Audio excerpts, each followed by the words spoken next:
এটা সৌরভ গাঙ্গুলির বাড়ি, এটা পিতৃক সম্পত্তি। সৌরভ গাঙ্গুলির দাদা গোপাল কৃষ্ণ গাঙ্গুলির হাতে গড়া এই আমিরাত দৃষ্টিনন্দন, অনন্য সুন্দর নির্মাণ শৈলী। প্রতিটি কানায় রয়েছে শৈল্পিকতার ছোঁয়া। 1947 সালে দেশ ভাগের সময় সপরিবারে কলকাতায় পাড়ি জমান গোপাল কৃষ্ণ গাঙ্গুলি। পরবর্তীতে বাড়িটি বাংলাদেশ সরকার নিলামে তুললে তা ক্রয় করেন স্থানীয় এক মুসলিম পরিবার। আর তারপর থেকে এই পর্যন্ত বাড়িটি মুসলিম পরিবারের বসবাসের স্থান হিসেবেই রয়েছে।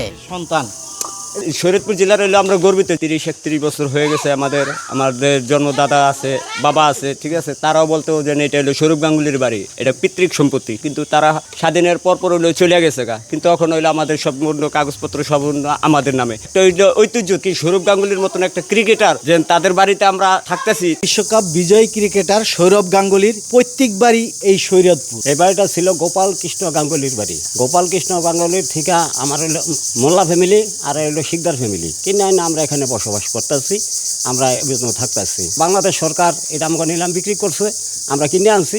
এখন আমাদের নামে রেকর্ড পর্চা সমস্ত হয়ে গেছে, আমরা এইভাবে বসবাস করতেছি। ছোট থেকে শুনে আসতেছি যে সৌরভ গাঙ্গুলি দাদার বাড়ি, এখানে মানুষজন আসে, ছবি টবি তুলে।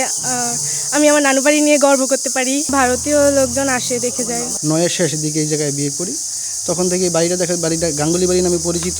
এটা সৌরভ গাঙ্গুলির বাড়ি, কিন্তু আমরা কিনে রাখছি। এটা মনে করেন ওই সময় আমরা ওই নই, এত বছর ধরিয়া আমার শ্বশুরে, আমার দাদা শ্বশুরে এই বাড়িতে ছিল। এমন একজন মহাতারকার আদি নিবাস এভাবে অযত্নে পড়ে থাকা সত্ত্বেও এখানে এখনো ভিড় করে দর্শনার্থীরা।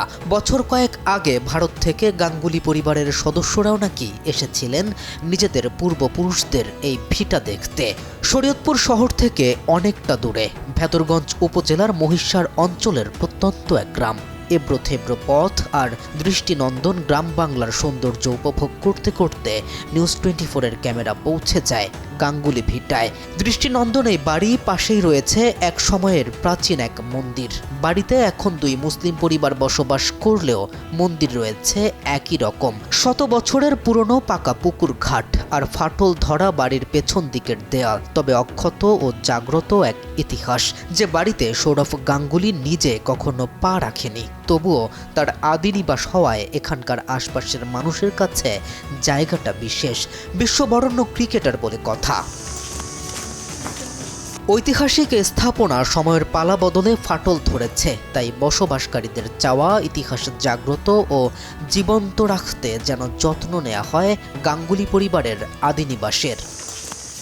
পুরনো এই বাড়িটার মতো অনেক ইতিহাস এরকম পুরনোত্বের চাদরে ঠাসা পড়ে যায়। আবার তারপরে সেই ইতিহাস উন্মোচন করতে গেলে অনেক সুন্দর স্মৃতি বা অনেক সুন্দর সত্যি সামনে চলে আসে। তেমনই এক সত্যি সৌরভ গাঙ্গুলি বাংলাদেশি বংশোদ্ভূত। কতটা সত্যি কতটা মিথ্যে সে নিয়ে বিতর্কে যাব না, তবে এই বিশ্বাস এবং এই ব্যাপারটা যদি সত্যি হয়ে থাকে, ঢাকা, বাংলাদেশ, এমনকি শরীয়তপুরের জন্য বিশাল এক পাওয়া। শরীয়তপুর থেকে KM রাফিন, নিউজ 24।